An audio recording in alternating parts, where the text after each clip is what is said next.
পরিচালিত চাপাডাঙ্গার বউ সিনেমার মাধ্যমে বড় পর্দায় অভিষেক ঘটে অরুণা বিশ্বাসের। প্রথম সিনেমাই বাজিমাত, এরপর আর পেছনে ফিরে তাকাতে হয়নি।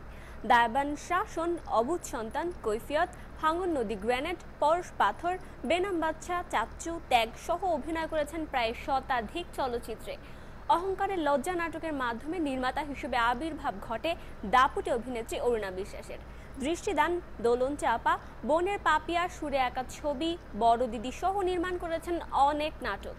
উপস্থাপনাতেও বেশ সুনাম কুড়িয়েছেন তিনি।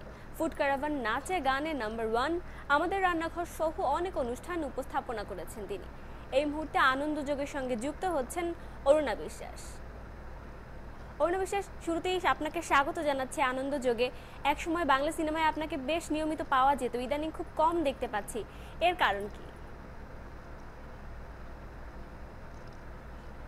আপনাদের অনেক ধন্যবাদ এবং সেই সাথে পূজার শুভেচ্ছা জানাচ্ছি সবাইকে। এই মুহূর্তে যারা টেলিভিশনের সামনে আছেন, দেরিতে ছবিতে এখন দেখা যায় না। আসলে ছবি এখন যেগুলো হচ্ছে আমার ধারণা সেগুলো ম্যাক্সিমামই নায়ক নায়িকা কেন্দ্রিক। তো আমরা যে সময় নায়ক নায়িকা অভিনয় করেছি তখন আমাদের যারা সিনিয়র আর্টিস্টরা ছিলেন, যেমন রাজ্জাক বলেন, শাবানা বলেন, এবং প্রত্যেকেই কিন্তু আলমগীর, ফারুক ভাই, ওনারা প্রত্যেকেই আমাদের বড় ভাই, মা, বাবার অভিনয় করেছে। কিন্তু এখন যারা ছবি বানাচ্ছেন তারা মনে করছেন যে সিনিয়র অ্যাক্টর অ্যান্ড অ্যাক্ট্রেসদের তাদের দরকার নাই। লাইক যেখানে আমরা পরিবার নিয়ে কাজ করতে চাই, পরিবারকে নিয়ে আমাদের সমস্ত কাজ, এবং বাঙালিরা যাতে পরিবারের বাইরে নই, তারপরেও কেন জানি না নতুন সবাই চাইছে পরিবারকে বাদ দিয়ে শুধু প্রেম ভালোবাসা এটার মধ্যেই থেকে যাবে। এই জন্যই হয়তো আমাদের কাজ করা হচ্ছে না। আপনার কি পরিবার নিয়ে কোনো সিনেমা বানানোর ইচ্ছা আছে? আপনি বেশ কিছু নাটক নির্দেশনা দিয়েছেন, তো চলচ্চিত্র পরিচালনায় আসার কোনো ইচ্ছা আপনার আছে কিনা? স্বপ্ন তো আমরা দেখি প্রতিদিনই, ছবি বানাবো, সেই ছবি চলবে, তারপরে হাউসফুল বোর্ডটা ঝুলবে, এই ধরনের স্বপ্ন নিয়েই বেঁচে আছি।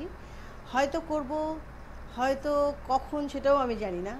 আর ছবি যদি করি এতটুকু আত্মবিশ্বাস আছে যে পরিবারের সবাইকে নিয়েই যেন ছবিটা দেখতে পারে। আর হচ্ছে পরিবার বলতে যে কমিটমেন্ট আমরা বাঙালিরা বিশ্বাস করি, এবং সেটাকে রেখেই ছবিটা আসলে করতে চাই।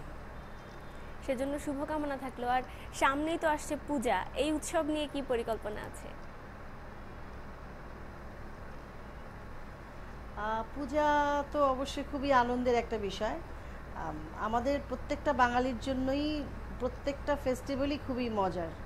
যেমন পূজা বলেন, ঈদ বলেন, তারপরে বড়দিন, আমি মনে করি বুদ্ধ পূর্ণিমা, কিংবা আমাদের বাঙালির উৎসব পয়লা বৈশাখ, সব কিছুই তো আমরা এখন খুব আনন্দ নিয়েই করি।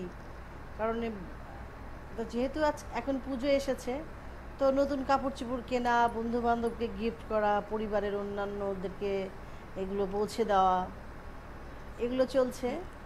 আর এই তো পুজো মানেই তো খাওয়া দাওয়া, পেট ভরে খাওয়া দাওয়া, নতুন শাড়ি পরা, অনেক মজা। পূজার আগাম শুভেচ্ছা রইল, আর সেই সঙ্গে আপনাকে অনেক ধন্যবাদ আনন্দযোগের সঙ্গে যুক্ত হবার জন্য।